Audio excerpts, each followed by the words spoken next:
Chief. Welcome. Weekly recap number 2. That intro just took me about 4 tries. Shout outs to my boy Ouch, my partner on the Day One Dolphins. He always does the intros for us, so I don't have to because I'm bad at them. But since this is a solo podcast, I'm going to have to get better at them because I have to do them. But anywho, got some pretty good feedback on the first episode. I'm glad you guys enjoyed it. Make sure you like, subscribe, comment, all that funny business. I'm going to try to get better at adding that stuff in too. I just feel like a bot when I do it. It's easier for me to just talk. But at the top of the board, obviously, RIP, moment of silence. Val Kilmer, one of the most underrated actors maybe of all time, but this was one of the most underrated, not just superhero movies, but movies in general. There was, always an up and down in a discourse as to who the real Batman is and who the best one was, who was the most accurate to the comics and everything like that. But Val Kilmer's an answer that, you could throw out there against any Batman and people respect it. He's phenomenal. Heat is the one that I haven't seen in a very long time, but another just absolute banger. So we lost a good one. I had to just literally shout out to Batman Forever. That's Kyle's favorite movie ever besides every other Batman. But I thought it was important to shout out the big homie. We're pro Batman on this podcast. Another thing, we're pro football, and I know not every follower here is football based, but some of you guys are. This is an article I pulled up about the NFL right now trying to ban the Tush push. We used to call it cheeseburger back at Treasure Coast. It's just a quarterback sneak. It's executed so well by the Eagles that about half the league voted apparently to ban it, to just get rid of it. And Anthony Barr used to be a very good, pretty solid, all pro, very, very good outside linebacker for the Vikings for a long time. He made a point that if it starts there, what do you get rid of next? Since everybody's running 2 high safeties, what if they ban, the dagger concept? What if they just start banning different concepts because they're hard to stop? Where does it end? This is kind of opening up a slippery slope, and I couldn't agree more. I'm in the side of the field that says if you have a problem with a player, how they're doing something, then stop them. If you don't want them to do something, get physical and stop them. Just because the Eagles run it so well doesn't mean you need to get rid of it league wide. There's a bunch. I watch the Bills try to run it all the time and not get it. I watch plenty of teams try to run variations of it, try to get all cute out of it, and none of it ever works. So I think getting rid of something just because one team runs it really well, that's a very new age thought process, I guess. Again, old school coaches, old school people, I guess, are more like, if you don't want them beating up on you, then hit them back. That's how I feel. It's a play.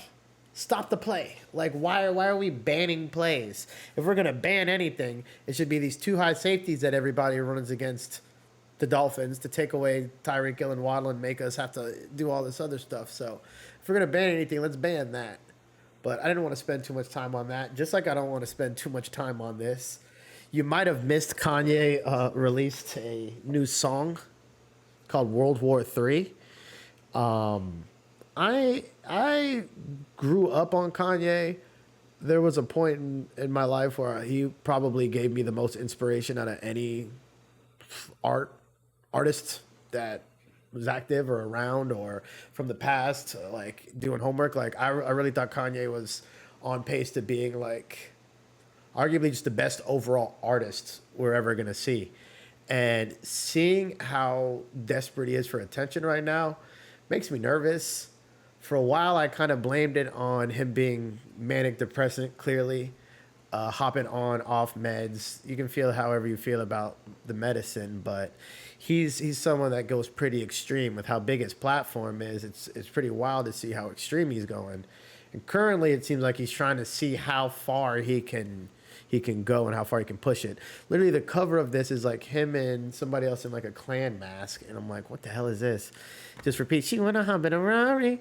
And then like they're telling me that I'm a bully, I'm anti-Semitic fully. They're saying I'm acting like Hitler, but how am I acting like Hitler? And it's like it's like I know people that was on that island. Why did you go on that island? Like, it's not even good. Like, he's made some of the best beats we've ever heard, ever. Some of the best sampling we've ever heard, ever. And this beat isn't even that. It's like almost sounds rushed, or that he was just like, I need to get something done. They need to hear this. Like, I need to tell them, and just start completely talking out of his mind. So I am not excited for this new album. I almost wish he'd go back to the God-fearing Kanye for a second. That was weird, but at least we got Call God out of it.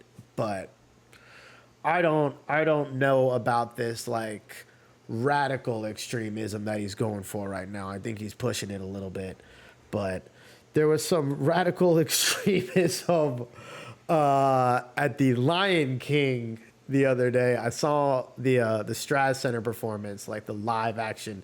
I saw the Broadway play when I was a kid in New York, but this was a very, very, very excellent rendition of that. And at one point after, those that are familiar with the story, I hope you are, especially if you're watching this, I'm basically like, I'm Lion King coded. But when they got to the point in time when Simba was gone, Scar had ran everything into the ground, no food left, no water left, they randomly had this scene where Nala like went to ask Scar something and tell Scar something, and Scar basically started like trying to mac on her and talking about how she's got these assets, and it was really, really creepy. And I immediately like kind of like, the hell is this? I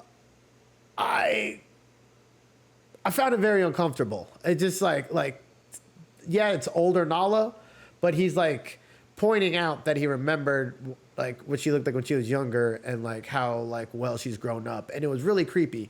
So I had to like see if there was anybody else online that also thought it was creepy. Not only are there some people that think it was creepy, there's some people that think it's perfectly fine, but it was almost an actual real thing supposedly, that like Zazu essentially, he asked like, why is everyone so obsessed with Mufasa and not me? Like, what's really the big difference, Zazu? And he's like, well, he had a family, he stood for something, he was real, he was like reasonable, he was fair. And he's like, oh, family. I'm not setting up like the kingdom for a future, so I need to have kids. Ooh, you know who I should have kids with? Nala. And I'm like, yo, what the what? Yeah.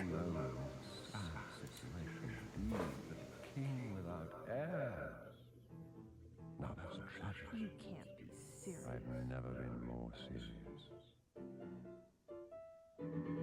Be prepared for a stunning proposal.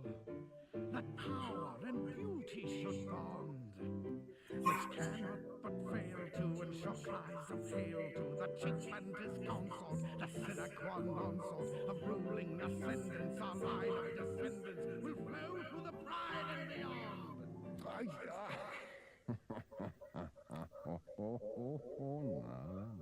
Nala. You know, you really have no choice. One way or another, I always get what I want. Let the pride be my witness. I choose Nala as my queen. And I reject you. Either be my queen. He didn't do all that in the play. In the play, it was basically just them two, and like Zazu was there, and that was essentially the exchange. And like, she stormed off after like smacking him, and he's like, "Oh, it doesn't matter. I'll just get her anyway." Weird. I don't think that was necessary. There were certain people on here that were like, they really should have had this in the actual movie. Like, this adds another the fuck are you talking about, bro? No, it makes sense. Like, nah, bro. Some people are just wild. I thought that was wildly inappropriate. I almost like preferred if they didn't have it in there. But you can't really put much past Disney, especially when you have. For those that don't know, this girl's name is Rachel Zegler. She's the one that's playing Snow White in this live action Snow White. And since they literally announced it with her and she got to like speak about it, she has made people just genuinely dislike her. And some people are like, yo, why is all this hate like geared towards her? What did she even do? Like, is she even that bad? Because, you know, the internet just dives on people relentlessly sometimes. Sometimes it's completely undeserved and people make one thing out of context and, you know, it sounds like this, it looks like this. This is absolutely positively not one of those situations. This girl is wild. Like, wild. To put statistically, how wild she is. Just to give you guys a couple of numbers, the remake box office suffers a 66% drop in the second week of showings. The movie is currently one of the lowest IMDb rated movies of all time, receiving a 1.6 out of 10. So aside from her, like, off screen ruining this situation, she's apparently, I haven't even went and seen it yet, but apparently she's that bad, and all of it is that bad. It has generated $143.1 million globally to date, well short of the $250 million cost to produce the film, which does not include marketing expenses as reported by Variety. So if it took them $250 million to make this movie, and it sucks, and she's also just doing everything she can to make people not like her even more.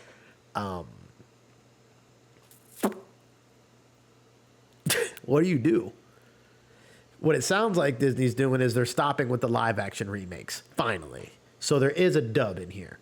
But just to like help people understand like why people don't like her. Now it's also becoming like cliche to like her and be like, people just don't understand her. But she is very, very like blatantly condescending a lot. And she's very off-putting. I'll just let like, this is like almost a highlight reel that I found of her just being insufferable.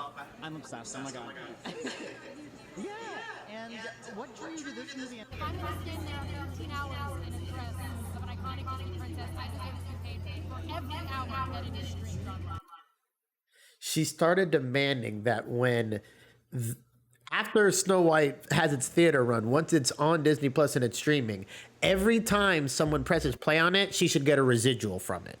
She screamed about that. Before they even started filming, she let everybody know that this is not going to be like a regular Snow White story, because that story is played out with the girl needing a man to help her. And the way like her attitude has been this whole time has been very like, I'm just telling y'all, and I'm going to get a dollar for every time it's played on Disney Plus. And it's like, breathe a little bit, child. She's like 22. So also she needs a little bit of time to grow up, but she's like grabbing like the bull by the horns and going, just headbutting it as hard as she can. I get stopped for photos every time I'm online for the Snow White ride, and it is I have to pretend like, well, crazy that we're in front of this. Wait, how often are you in line for the Snow White ride?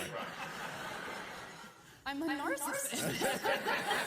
Yeah. It's like I'm standing there waiting for the photo op, being like, Well, you kind of are, you know? I guess Like, And to everyone, So you are Snow White. You ride the Snow White ride.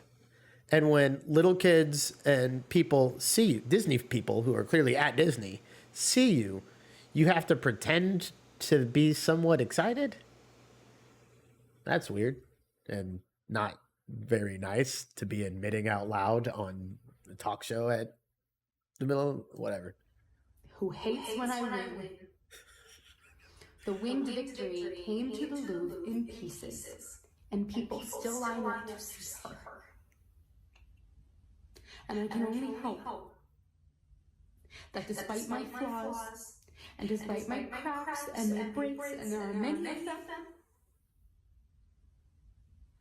that at every premiere and everything I do, people will wait in line to see. Yeah. She's gone on tirades about basically everything. it's gotten to the point where the director's son had to like point out how insufferable she was, how the director had to go out of his way, fly across the country, stop production, a lot of hurdles just to get the movie made, while she was essentially being a bad look the whole time, while she's like consistently talking about the Palestine-Israel situation, when Disney's not only not trying to talk about that, they're definitely not trying to choose a side. And she's clearly like chose a side, while her co-star also chose another side. So I didn't know about that call to begin with, but either way, all she does is rub people the wrong way and just piss people off, which is wild. But she did essentially kill the live action remake like situation that's been pissing everybody off for a while. Them just recasting and redoing stuff and redoing stuff and redoing stuff. So like, yeah, people hate me because I'm arrogant and annoying. She usually comes off like that. It's just really like condescending. It's just, you know, it is what it is. But I wish her the best. Yeah, thank you, Rachel Zegler. Mulan flopping didn't do it. Cruella the Little Mermaid underperforming didn't do it. Massive criticism of Aladdin. Like, I didn't mind Aladdin.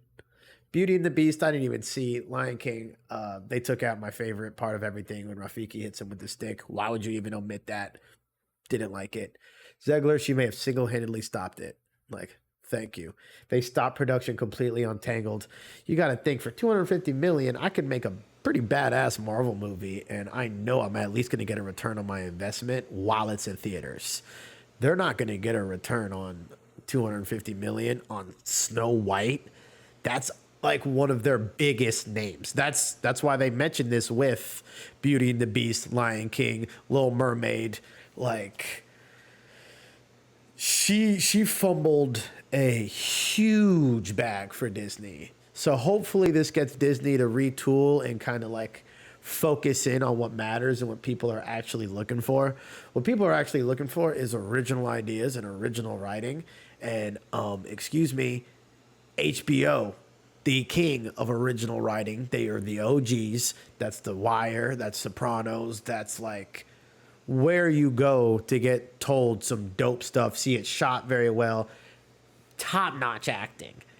And Carrie Coon, who she was kind of, when it comes to acting, she essentially carried this entire season. I actually think Schwarzenegger's son crushed it as well. Full character arc, like he acted. But Carrie Coon, obviously the monologue is what everybody is talking about. And even before they started talking about it, it's one of those scenes where you're watching it and you're like, oh, put her in the Oscar running. Yeah, I'm getting chills right now. Like, go ahead and give her awards. She just got bumped up a pay grade. She probably just locked in some sort of major role in like a Scorsese or something crazy like that. That's gonna tie in. Like, there's gonna be callbacks and stuff. I'm actually getting pretty smooth with this transition. This is week 2. Wait till I get my effects game right. But anywho, White Lotus finale was ballin'. Of course, people hate on it because people hate on literally everything. The numbers support the fact that people loved it. I think if you go across social media and you look on different platforms, you'll see people loved it. Honestly, I think Zion was the worst character. I don't care about him. Belinda crushed. Again, the Carrie Coon, the scene where they're at dinner and, you know, one of them is extremely wealthy. One of them is extremely into her community and all that other stuff. And she's still like kind of figuring it all out. That was deep on significant levels. And they almost set that up the whole season just to like hit you with that haymaker right there at the end, which I find to be impressive writing.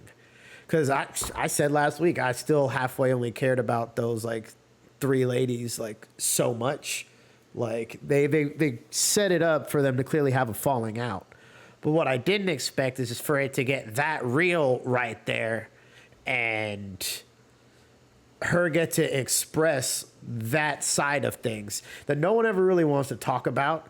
That's a kind of a taboo subject, being the friend piecing it together, not the widely successful friend or the friend that has like the husband, the kids, the soccer life, the church life, all that. Like, no one really wants to talk about that part openly or that raw. And she delivered it raw. She just knocked that out of the park. And then when Walt Goggins decides to cap his dad, she's the first one out the door. Realest character in the show. Go ahead and give her Netflix lead series or whatever she's going to take off with next. She deserves it. She's been putting in work for a long time. Found out the other day she was one of Thanos' assistants that entire time during the Thanos run, the crazy one with the mask and like through the hooks and stuff. What? It was like Maxima or something. I forget the name, but either way, she absolutely crushed. I think the writing was top notch. Like, this Mike White guy absolutely writes his tail off every time. I didn't see the dad thing come in with Walt, but I guess Zach did. One of my other co-hosts on Day One Dolphins. Shout out to Day One Dolphins. But he said he saw that one coming a mile away once they realized the husband was American and not Thai, which, okay, they set that up properly. Like, I just didn't see it coming, and I usually like to like study really hard. I was trying to figure out really hard who was going to be the body floating, and still didn't really get that one right. There was several, but either way, that was excellent. And another moment of silence. They got my girl. Like, damn, I knew she was too sweet. Too sweet. She was hanging out with this bozo, this bozo, this bozo. And then bang. Like, that was just, I wasn't even like this. Like, when they got her, I was like laying down and I got like up and was just like, no, damn. They set it up proper. The same thing with the son. I knew dad was losing it, but I'm like, mass grave, freaking Charles Manson, Jonestown Kool-Aid, like, produced by Martin Scorsese? No, I didn't. I'm like, what is this guy doing? And then I thought he was going to go through with it. I'm like, bro, what the hell? Letting them get through the sip was crazy. So I didn't see that coming. I did feel that after they dodged that, somebody was going to still get bit somehow. Maybe like they had a heavier dose or whatever it may have been. But I didn't expect Lachlan to get up the next morning and drink something old out the blender. Nasty. But he's clearly been experimenting with a lot of different things, wanting to try different things. They told him no, he couldn't try it while everybody else tried it. He wanted to see what the fuss was about. Not only did he want to see what the fuss was about, wanted to see what the fuss was about with these protein shakes his brother's on. And yeah, bad mix overall. Wasn't feeling that whatsoever. That was a really, really heavy scene for a little bit where, he's a kid, but he also didn't even see it coming, really. Like, if it would have been the rest of the family, it all happened at once and he didn't really tell them, that's crazy. But it didn't look like it was going to go down like that for just Lachlan. Like, what I'm trying to say is if it would have went down, he would have got a sip with all of them wiped out, full family. They probably would have pieced together, dad felt it was best to just take everybody out versus having to start from scratch. But to just isolate the youngest one, probably the most like lost and confused one out of all of them, and have him be the one that you think is like done, that was heavy. And after you beat me up with that, he didn't die. I was like, oh shit. Like, a weight was lifted off me. So like, again, anybody that hates on that finale, I don't get it. That was just a very up and down, and you got a gunfight in there, like a full shootout, an actual shootout. That that was excellent. Like, yeah, closing out with Greg. I don't know how I felt about that either. Greg is a little freak, but Greg gets busy and he hooked Blindo with the money. Says to me, like, that confirms to me that he killed Tanya. I already felt like he did, but that is like seals the deal. Belinda, you're smart to go ahead and get out of there. Wouldn't be surprised if he pops back up in whatever the next season is. But either which way, go ahead and give her flowers. She just got bumped up a level. Yeah, Saxon, that was a full circle, full revelation. He was actually impacted by Chelsea. Would have been nice to see him speak on the fact that she got shot. He might not even know, to be honest. He's got some other problems to deal with once he gets that phone rocking, though, once they get back in service. But that was excellent. I don't even think I pulled anything up besides this. I keep talking about Kool-Aid, written and directed by Martin Scorsese, because of The Studio, the new Seth Rogen show on Apple TV. It's got like a 97% on Rotten Tomatoes, and obviously, you know, I call him Ron Tomatoes. Ron Tomato, he's a little all over the place. Sometimes he gives great movies and great shows, bad reviews. Sometimes he gives bad stuff, great reviews. Sometimes he's a little off. Seems like a lot more lately, he's just not as accurate. There was a point in time where that was like the end all be all. You could trust Ron Tomato, but can't anymore. With this so far, though, it's what, 2-3 episodes in, and if you're a movie person, like you've watched a lot of movies, you're into that kind of stuff, it's designed for you. I'm sure if I worked in Hollywood or lived in LA, like, I know they function on a different type of level, a different type of wavelength. They probably resonate with this even harder, and there's probably more inside jokes and just inside little things. But a lot of it I get. And if there's one thing that I love, it's Catherine Hahn. She is so versatile. She's genuinely funny. She seems like the type of person that I would hang out with. I've also seen her on there was a show called Mrs. Fletcher that was on Max. Very tucked away, very quiet show. Excellent. And she was like the lead. It was like I don't even know how I got into this one. It's because I love her so much. But she's like a single mom trying to like navigate being single and like, oh. But it's just good. Just watch it. I'm not going to talk about that one. This show, she plays like the marketing person. So she like plays her age, but she dresses and acts like one of these very TikTok based like jits, just Gen Z jits. Oh, can we hurry up? I got a meeting with the D'Amelios. And I'm like, I only know the D'Amelios is because of a Yoel Rex video. So like, I don't know. I think it's very, very clever. It's funny. They make fun of Hollywood. Anthony Mackie, he just keeps growing on me. 2 years ago, I was the biggest Anthony Mackie hater. And over the last like 6-7 months, that dude has won me over. Captain America Brave New World was not that bad. Ron Tomato got that one wrong too. I'll make a little TikTok thing or I'll talk about that one another day. But he crushed his episode, the Kool-Aid episode. I don't know. I got a lot of hope for this one. I feel like it's going to be one of those Ted Lasso, White Lotus type of shows where even Severance, where I'm locked in week after week begging people to watch it too, and they don't. And then season 3, they're trying to ask me if I'm watching it. And it's like, okay, I'm not the hating type to be like, I already told you to watch that. I'm just glad you eventually got there with me. And I'm happy that you're here. But if you want to take my word for it, Sutton says The Studio is definitely worth your time. That show is awesome. I got my Florida Man of the week. And boy, oh boy, I feel like everyone and their mother has seen this at this point. If not, that's what I'm here for. This is your weekly recap. So this was an encounter with an individual person on his boat by himself, and a charter boat captain with like 3 other people with him.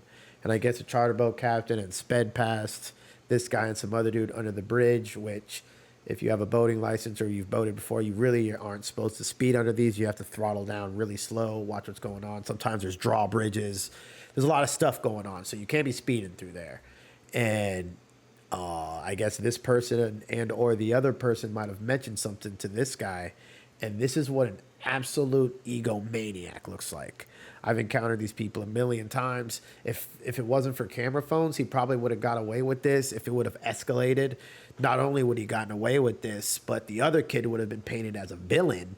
This guy would have been rewarded somehow because it'll be his word versus his word.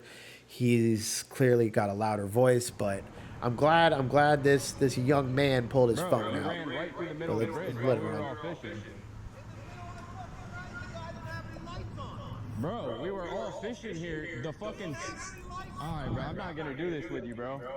I'm not gonna fucking do this with you, bro. Like, it's not the right time, bro. Bro, you can't come flying through the middle of the fucking bridge, bro. Alright, bro. No, you can't. What are you trying to do, bro? Real. This is why he's my Florida Man of the Week. What are you trying to do, bro?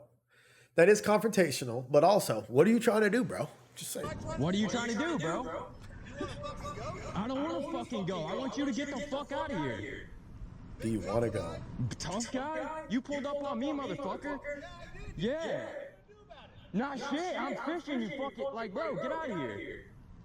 Like, what? What are you trying to do? Act like a tough guy in front of your buddies? No, dude, all these motherfuckers know I'm tough, motherfucker. Bro, alright, bro. They know I'm tough. Get going, bro. He's literally standing like this, like he wants this guy to like say, "Yeah, come over here and do something," or "Yeah, I want to fucking go," but he's not. So he's just standing here getting more just riled up, and he's not getting anything back. That is the best move ever.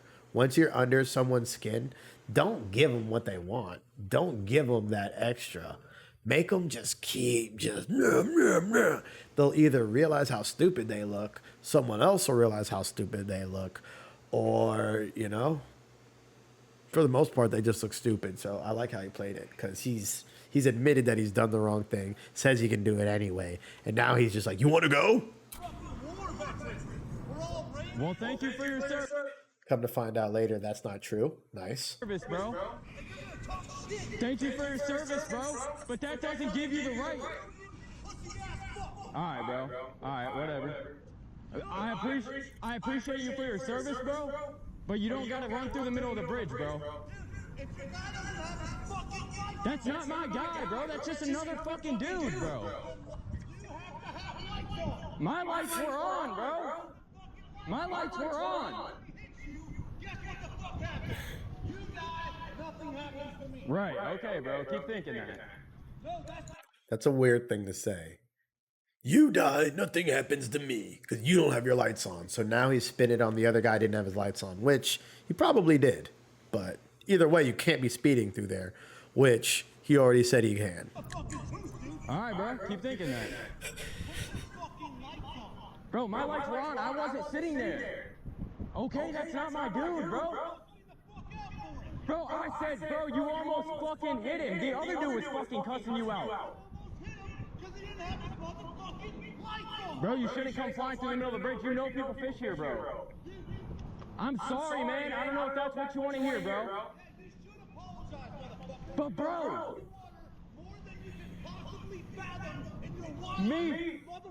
Me too, bro.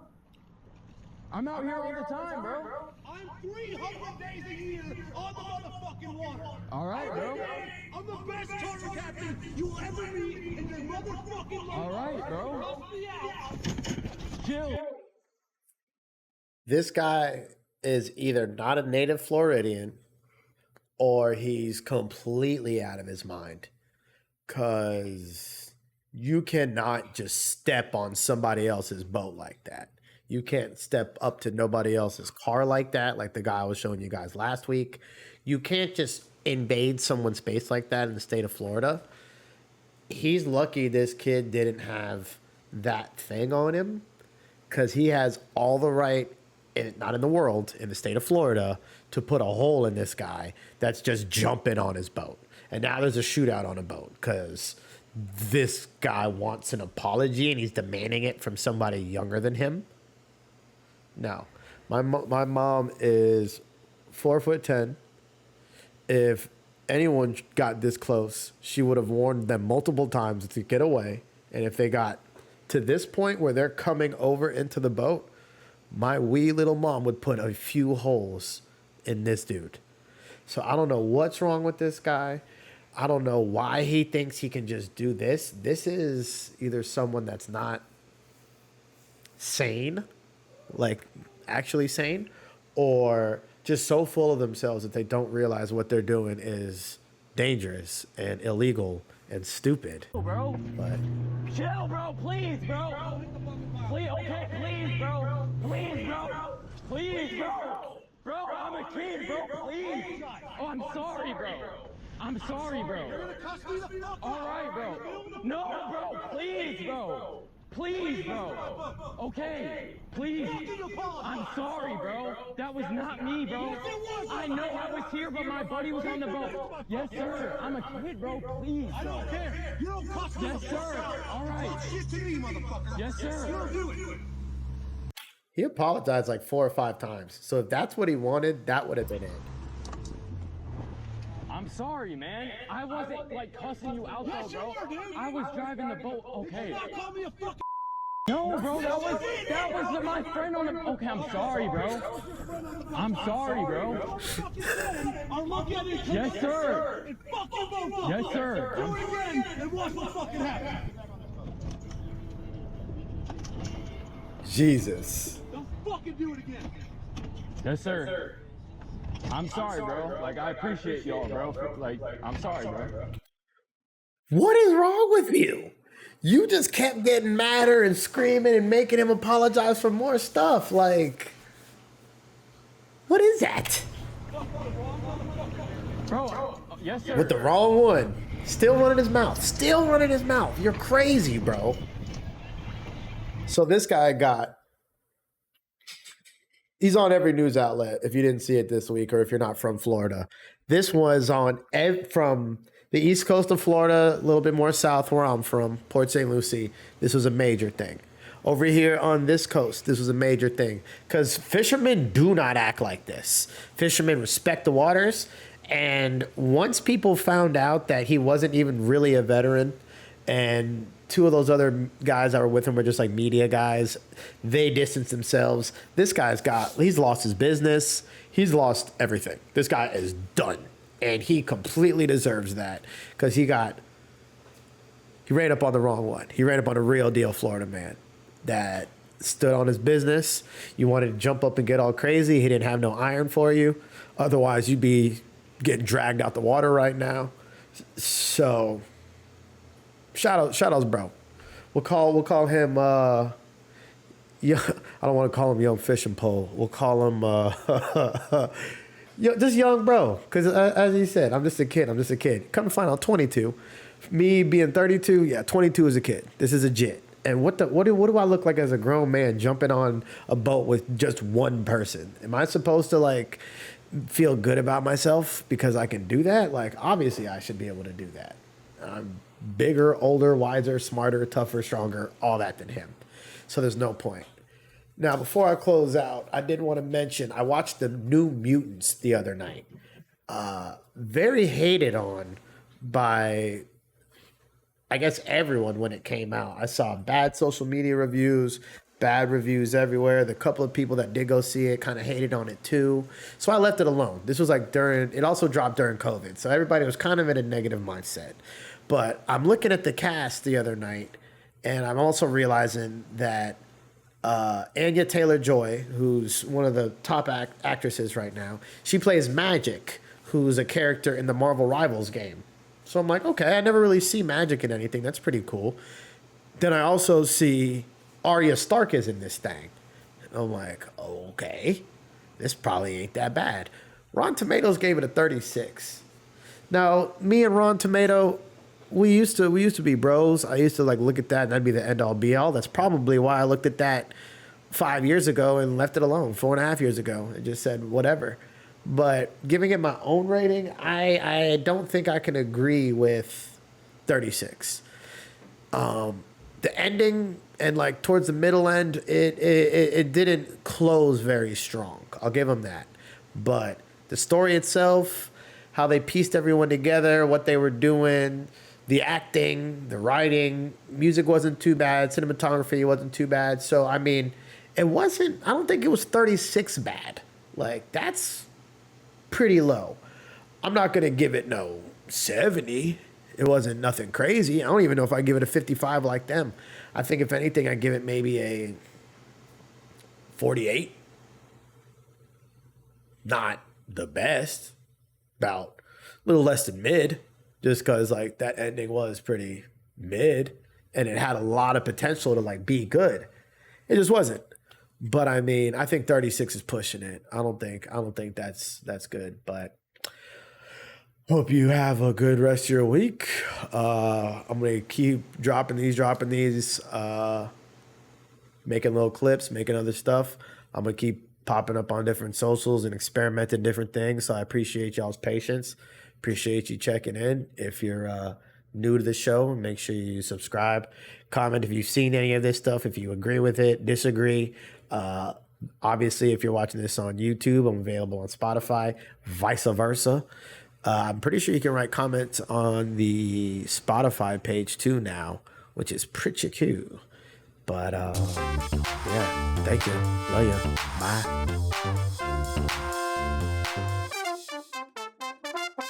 Long live Chief.